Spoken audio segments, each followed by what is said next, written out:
Здравствуйте. Здравствуйте. Сегодня мы хотим с вами поговорить о составлении резюме. И первый вопрос, который я хотела бы вам задать, что такое резюме? Резюме – это, если говорить простыми словами, это визитная карточка соискателя, где прописаны основные навыки, умения, опыт работы, образование, контактные данные гражданина. Угу. То есть резюме составляется самим человеком, который ищет работу? Да, конечно. Угу. А существуют ли основные правила составления резюме? Да, вообще целью резюме является то, чтобы работодатель, получив большое количество резюме от разных людей, увидев их, захотел именно вас пригласить на собеседование. То есть здесь можно рассматривать это как квест. Да? У нас мы проходим квест, и у нас в конце идет, что клад находит, да, допустим, либо выход.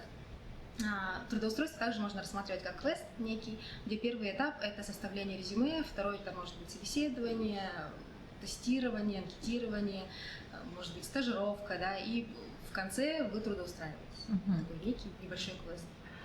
Резюме вообще должен иметь фотографию человека? Или... У резюме таких определенных правил нету, да, каких-то законов. Есть одно, то, что структура у него должна быть четкая, логичная, легкая, чтобы мы все понимаем, что работодатели тоже люди, они иногда порой получают очень много резюме и устают, и поэтому, если это будет слишком такое резюме, то, соответственно, они могут устать и не обратить особого внимания. По поводу фотографий, это не обязательный критерий, но желательный, потому что фотография это все равно персонализирует резюме ваше. И человеку будет сложнее вам отказать. Для того, чтобы составить резюме правильно, ребята могут обратиться к вам в Центр занятости? Да, к нам в Центр занятости могут обратиться ребята. Также, если есть большие сложности, не знают, как написать резюме, сейчас в интернете есть очень много шаблонов, можно посмотреть там. Также в Word есть уже готовый шаблон резюме, можно взять оттуда. То есть резюме не говорится о том, что оно должно быть именно таким. Оно все равно должно быть не шаблонным, оно должно быть индивидуальным. То есть если у всех будет одинаковое резюме под копирку, то, естественно, оно внимание не привлечет. И правильно ли я понимаю, что в резюме обязательно должна быть цель поиска работы? И как она должна звучать? Вообще у нас как идет структура резюме, да? Условно мы ее делим на блоки. Первый блок, как мы уже говорили, это фотография. Да? Фотография, контактные данные, может быть, семейное положение указывается иногда. Второй блок – это цель, очень важный блок. В этом блоке, если, допустим, вы рассматриваете работу сразу в нескольких сферах, допустим, по образованию вы бухгалтер, ранее работали в сфере красоты и также работу ищете рабочим, да? То у вас должно быть 3 разных резюме под 3 разные цели. Почему? Потому что в блоках опыт работы, образование, дополнительные навыки, там мы прописываем все, исходя из наших целей. То есть если у нас цель именно на бухгалтера, то мы не пишем о том, что мы работали в сфере красоты. Да? Это будет лишняя информация. То есть в зависимости от того, где я ищу работу, я пишу разные резюме. Да, то есть и цель отличается, и навыки могут быть откорректированы именно в зависимости от сферы деятельности. Да, все верно. И такой вопрос, когда мы пишем про опыт работы, да, мы там должны писать по определенной хронологии. То есть изначально мы пишем в первом столбике, первой строке именно ту работу, которая наиболее свежая, да? Да, все верно. В обратном хронологическом порядке пишем. То есть если я в данное время работаю, то я могу указать, что я с какого-то месяца, какого-то года работаю по настоящее время, а потом уже после этого пишу именно предыдущую работу. Да, все верно. То есть работодатели обратили внимание, да? Да, получается, в опыте работы мы пишем в обратном хронологическом порядке, как мы уже сказали, да. Также не нужно указывать, если у вас очень богатый опыт работы, все места, где вы работали, можно указать либо последние 3 места, либо берете исходя из цели, либо только самое основное можете написать. То есть все писать не обязательно. В том случае, если же у вас нет опыта работы, да, я думаю, будет интересно, возможно, во время обучения вы проходили какую-то практику, может быть, стажировались где-то, может быть, участвовали в каких-то общественных работах. Все это вы можете прописать в опыте работы. То есть усиленно вспоминаем, чем мы занимались, да, до этого, и это все можно написать.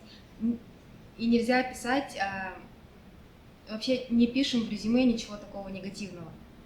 Отсутствует опыт работы, нету образования, вот это вот лучше не писать. И последний блок, на который чаще, мне кажется, работодатель обращает внимание, это дополнительные навыки и личные качества. Вот на какие личные качества, на ваш взгляд, обращает больше внимания работодатель? Что нужно писать? Ну, личные качества – это такой блок, где все обычно пишут стандартно, да, то есть пунктуальный, ответственный, стрессоустойчивый, такой стандартный набор качеств пишут. Здесь мы обычно рекомендуем быть более креативными и написать, например, вместо пунктуальный всегда выполняю поставленные задачи вовремя. Да? Ну, как бы то же самое, но немножко по-другому. И уже звучит лучше. И немного своими словами. Да? Угу. Ага. А вот мы предположим, что мы уже подготовили резюме, он уже у нас готов, составили несколько видов резюме на 3 разные сферы деятельности. И что с ним сделать? Что с ним делать? До пандемии мы рекомендовали, кроме того, чтобы рассылать резюме, да, по электронной почте, мы рекомендовали ходить по работодателям. Ну, так как коронавирус внес свои последствия. Да, поэтому сейчас вы можете также рассылать, желательно сопроводительным письмом, либо можно, сейчас на разных сайтах есть возможность оставить свое резюме, то есть заполняете по форме, которая у них есть, тот же HeadHunter, работа в России, ЕКТ, да, у них у всех есть такая функция, чтобы это делается для того, чтобы работодатель сам тоже мог, просматривая резюме, увидеть вас и откликнуться уже самостоятельно. Угу. То есть нужно пользоваться несколькими способами поиска работы. А нужно ли иметь на руках резюме, когда мы идем на собеседование? Желательно, да. Это для того, чтобы... ситуации бывают разные. Возможно, работодатель заранее не распечатал ваше резюме, да? Ему придется на почте искать из сотни других. Опять же, неудобно. Либо еще по каким-то причинам он может попросить вас оставить копию резюме. Поэтому желательно, чтобы... Скажите, пожалуйста, про типичные ошибки составления резюме. Ошибки бывают разные, да, ну, пойдем сверху вниз, как по структуре идет. Ну, первое – это фотография. Если вы размещаете фотографию, то, конечно же, нужно позаботиться о том, чтобы она была более профессиональной. То есть фотографии в купальниках, с тренажерного зала, мы это все не выставляем, если только мы не ищем работу именно в этой сфере. Да. Но опять же, она не должна быть как на паспорт, она должна быть более расслабленная, с улыбкой. Вторая ошибка – это неправильно поставленная цель.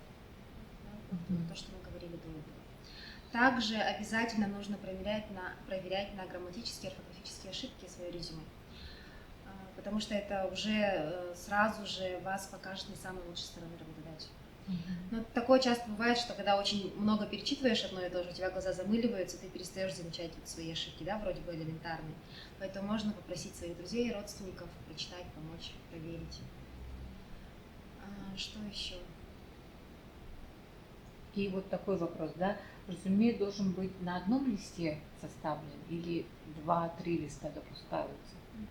По объему резюме обычно стандартно должно занимать страницу-полтора, не более.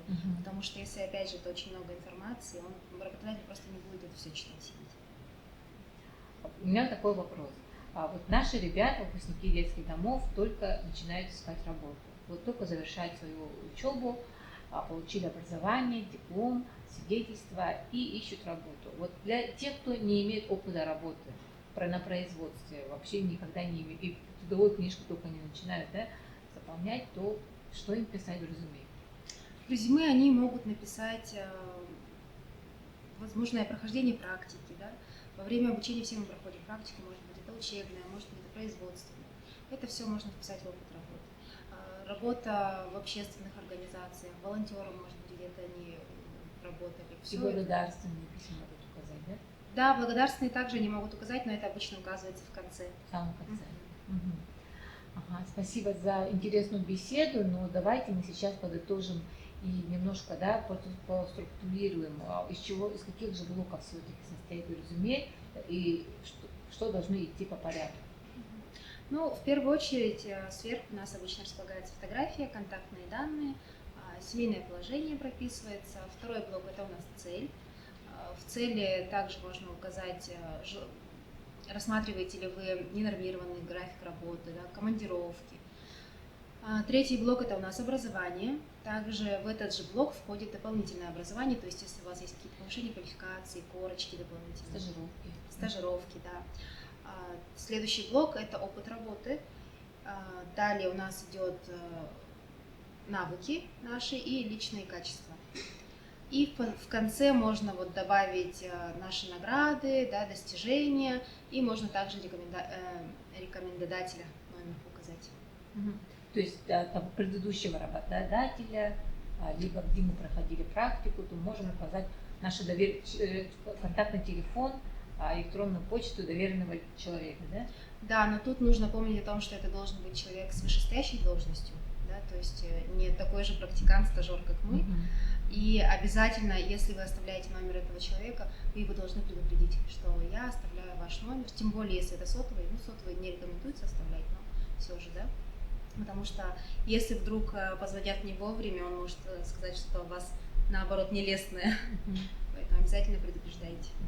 Я думаю, что в дополнительных навыках, либо в дополнительной информации примечательно было бы, если бы соискатели писали про род деятельности, да, что помимо нерабочее время они могут заниматься спортом, танцуют, поют, да, и это приветствуется. Да? Да, потому что это может показать вас как достаточно разностороннего человека. Допустим, если человек занимается КМС по шашкам, да, то это говорит о человеке, о том, что у него очень развита логика. А если у него есть водительские права, тоже обязательно прописывайте. Потому что возможно, что в требованиях работодатель не указал, что ему требуется человек с водительскими правами, но на самом деле это будет большим плюсом для него. Спасибо большое. Мы надеемся, что наши ребята воспользуются этим видеоуроком и обязательно правильно, грамотно составят свое резюме и найдут работу. Спасибо. Вам спасибо, что пригласили.